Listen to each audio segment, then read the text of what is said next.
Վրացական Մայդան թե խաղաղ հեղափոխության փորձ հոկտեմբերի 4-ի թիմ ընտրությունը փաստացի ավելի խորացրեց հարևան երկրում քաղաքական ճգնաժամը։ Ընդդիմությունը ու միջազգային հանրությունը կասկածում են հրապարակված արդյունքներին, ըստ որոնց բոլոր խոշոր քաղաքներում հաղթել է կառավարող վրացական երազանք կուսակցությունը։ Վրաստանի իշխանությունն էլ պնդում է ԵՄ-ն աջակցել է երկրում իշխանության տապալման փորձին ու ներողություն ակնկալում։ Կոչ եմ անում Եվրամիության բոլոր ներկայացուցիչներին զերծ մնալ կեղծ խոսույթի տարածումից, որն ամրապնդում է արմատական ուժերի ձգտումը խաթարելու ժողովրդավարությունը, օրենքի գերակայությունը եւ մարդու իրավունքների նկատմամբ հարգանքը։ Վրաստանում ընտրությունից հետո ԵՄ դիվանագիտության ղեկավար Կայա Կալասը եւ ԵՄ ընդլայնման հարցերով հանձնակատար Մարթա Կոսը համատեղ հայտարարությամբ կոչ էին արել հարգել հավաքների եւ խոսքի ազատության իրավունքը։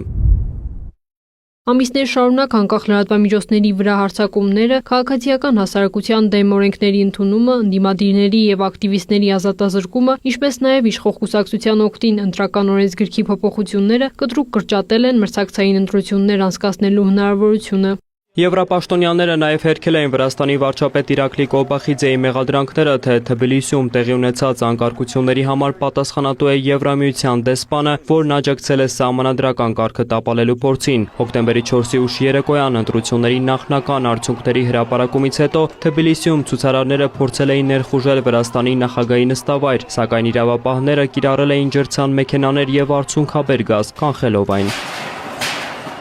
Ցույցերին մասնակցած հասարակական գործիչ Գեորգի Թումասյանը պատմում է իրենք հակասահմանադրական քայլերի, այդ թվում նախագահի նստավայր ներխուժելու որևէ մտադրություն չեն ունեցել։ Ժողովուրդը հավաքվել էր ցույցին մասնակցելու նպատակով, որի գլխավոր ուղղությունն էր մերժել այդ ընտրությունները եւ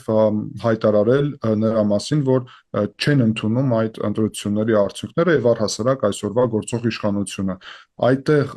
կազմակերպիչ խումբի կողմից, որոնք այդպես էին հանրությանը ներկայացրել, նախատեսված էր, որ իրանք ծրագիր պետք է հայտնեին եւ երբ իրանք հայտնեցին իրանք ծրագիրը գնալ եւ ուրեմն գրավել նախագահի նստավայրը, ապա ցույցի շատ փոքր մասը դրան միացավ մարդկանց եւ կարելի ասել ամբողջ ցույցից այդ օրակարգի լեգիտիմությունը իրանք հաստատի չստացան եւ դրա հետևանքում մենք տեսանք այդտեղ բախումներ եւ այս Բուլում այդ կազմակերպիչ խմբի ղեկավարները 5 անդամը, որոնք այդպես էին ներկայացրել, ձերբակալված են։ Վրաստանում ընդդիմությունը միասնական չէ, կարծում է հասարակական գործիչը, ասում ընդդիմությանը նոր օրակարգ է պետք։ Վրաստանում կարելի ասել ներքաղաքական հիմա լուրջ ճգնաժամ է եւ առհասարակ ես կարծում եմ եւ այստեղ հստակ նաեւ իմ դիրքորոշումը Վրաստանում ասացի, որ ամբողջ ներքաղաքական օրակարգը պետք է փոփոխություն կրի, որովհետեւ այս ձևաչափը, այս ֆորմատում, որը գոյություն ունի այսօր Վրաստանում ներքաղաքական օրակարգը ինքը արդեն իր ուրեմն սահմանափակումներին է հասել։ Մինչդեռ վրացագետ Ջոնի Մելիքյանը Թբիլիսյան հետընտրական զարգացումները ընդդիմության ու Բրյուսելի սխալ հաշվարկների հետևանք է համարում։ Իշխանություններից դժգոհությունը աճում է, բայց քանի որ ճնշում կա նաև դրսից, այդ դրսի ճնշումը արդարացված չէ արդեն, հա, այն մարդիկ դրսում, հա, արևմուտքում, ովքեր մտածում էին, որ վիզայի հարց լինի, այլ հարցեր լինեն, ճնշման շնորհիվ կարող են իրավիճակ փոխել երկրի ներսում, հիմա արդեն իրավիճակը այնպիսին է, որ այս ամենը ցույց է տալի, որ ավելի են էլեկտորատը իշխանության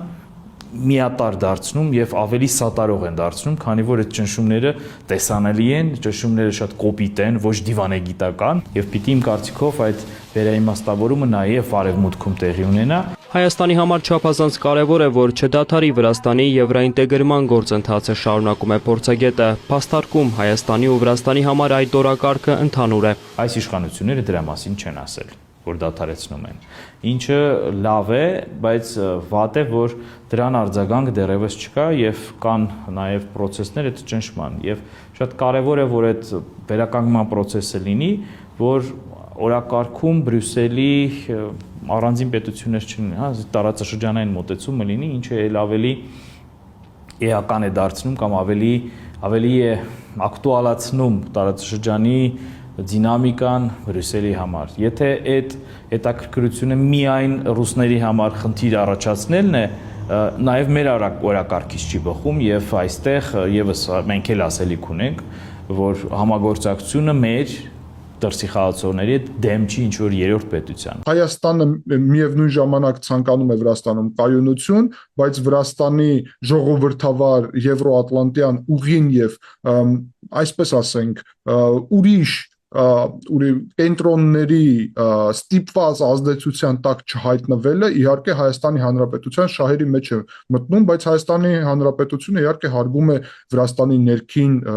գործը եւ չի մտնում այդ ներքին գործի մեջ։ Փորձագետները նկատում են, հետընտրական Վրաստանում քաղաքական տարաձայնությունները, փողոցային լարվածությունը կարող են հաղթարվել կառուցողական երկխոսությամբ միայն, որի շահառուն նաև մեր տարածաշրջանն է։